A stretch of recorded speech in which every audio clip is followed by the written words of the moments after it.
भारत के पंजाब के बाद सबसे ज्यादा सिख कहीं रहते हैं तो वो है कनाडा। लेकिन भारत और कनाडा के रिश्ते सबसे बुरे दौर से गुजर रहे हैं। दोनों देशों ने एक एक राजनयिकों को देश छोड़ने का आदेश दे दिया है और इस सबके पीछे हरदीप सिंह गुज्जर का हाथ बताया जा रहा है, जिसके बाद से यह हालत बने हैं।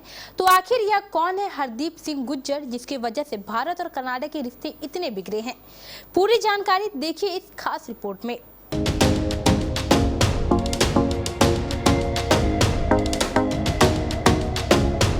हरदीप सिंह निज्जर पर कनाडा के पीएम जस्टिन ट्रूडो का वो बयान चर्चा में आ गया है, जिसमें उन्होंने आरोप लगाया है कि हरदीप सिंह निज्जर की हत्या के पीछे भारत सरकार का हाथ हो सकता है। कनाडा के प्रधानमंत्री ट्रूडो ने निज्जर को कनाडा का नागरिक बताते हुए इस मामले में वहां की सुरक्षा एजेंसियों की जांच करने की भी बात कही है। ऐसे में जानना बेहद जरूरी है कि आखिर ये हरदीप सिंह निज्जर कौन था, जिसकी हत्या के बाद भारत और कनाडा की सरकारें आमने सामने हैं। दरअसल हरदीप सिंह निज्जर को भारत की सुरक्षा एजेंसियों ने भगोड़ा और डेजिग्नेटेड टेररिस्ट यानी आतंकवादी घोषित कर रखा था। एनआईए ने निज्जर पर 10 लाख रुपए का इनाम भी घोषित कर रखा है।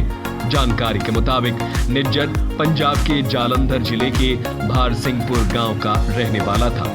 भारत की सुरक्षा एजेंसियों ने जब उस पर अपना शिकंजा कसा तो वो साल 1997 में भागकर कनाडा चला गया।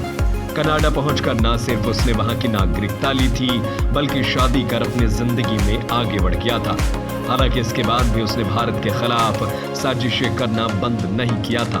दावा किया जाता है कि 2022 में पंजाब के जलंधर में हिंदू पुजारी की हत्या के पीछे उसका ही हाथ था।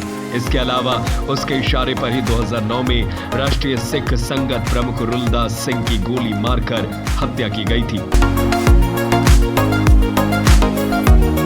निज्जर का नाम साल 2007 में लुधियाना के श्रृंगार सिनेमा में हुए ब्लास्ट में भी सामने आया था। निज्जर के खिलाफ दर्ज आरोप यही नहीं खत्म होती। बताया जाता है कि पंजाब के पूर्व मुख्यमंत्री बेअंत सिंह हत्याकांड में भी वो सक्रिय रहा। उसने इस हत्याकांड में शामिल जगदार सिंह तारा को 10 लाख रुपए की आर्थिक मदद की थी। निज्जर के लिए यह भी कहा जाता है कि वो एसएफजे से जुड़ा हुआ था। वो खालिस्तानी आतंकी निज्जर खालिस्तान टाइगर फोर्स का प्रमुख भी था। उसने 2014 में इसकी स्थापना की थी।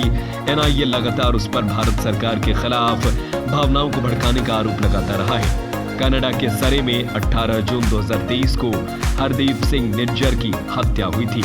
एक गुरुद्वारे के पार्किंग में स्पेस के नजदीक 2 नकाबपोश बदमाशों ने उसे गोली मार दी थी। निज्जर की हत्या के बाद खालिस्तानी समर्थक एकजुट हुए थे और कनाडा के अलावा लंदन, मेलबर्न और सैन फ्रांसिस्को समेत कई शहरों में जमकर प्रदर्शन किया था। साथ ही भारत सरकार को इस हत्याकांड के लिए जिम्मेदार बताया था। इसी क्रम में अब कनाडा के प्रधानमंत्री जस्टिन ट्रूडो ने आरोप लगाया है कि हरदीप सिंह निज्जर की हत्या के पीछे भारत सरकार का हाथ हो सकता है।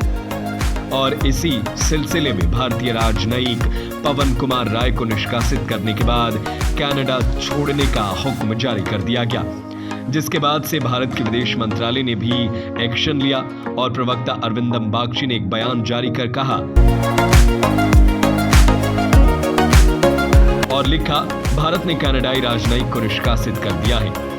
कनाडा के उच्चायुक्त को आज समन करके भारत सरकार के इस फैसले को जानकारी दी गई। संबंधित राजनयिक को अगले 5 दिनों में भारत को छोड़ने के लिए कहा गया है। यानी एक तरफ पहले कनाडा भारत के राजनयिक को कनाडा छोड़ने को कहा, तो वहीं तुरंत एक्शन लेते हुए भारत सरकार ने भी कनाडा के राजनयिक को भारत छोड़ने का हुक्म जारी कर दिया और दोनों देशों के रिश्ते और खटाई में पड़ते जा रहे हैं। वैसे इस खबर पर आपकी क्या राय है? क्या कनाडा में भारत विरोधी गतिविधियों के खिलाफ भारत को एक्शन लेना चाहिए? और क्या कनाडा के प्रधानमंत्री के द्वारा दिए गए बयान से आप सहमत हैं? आपकी क्या राय है? हमें अपनी कमेंट करके राय जरूर बताएं।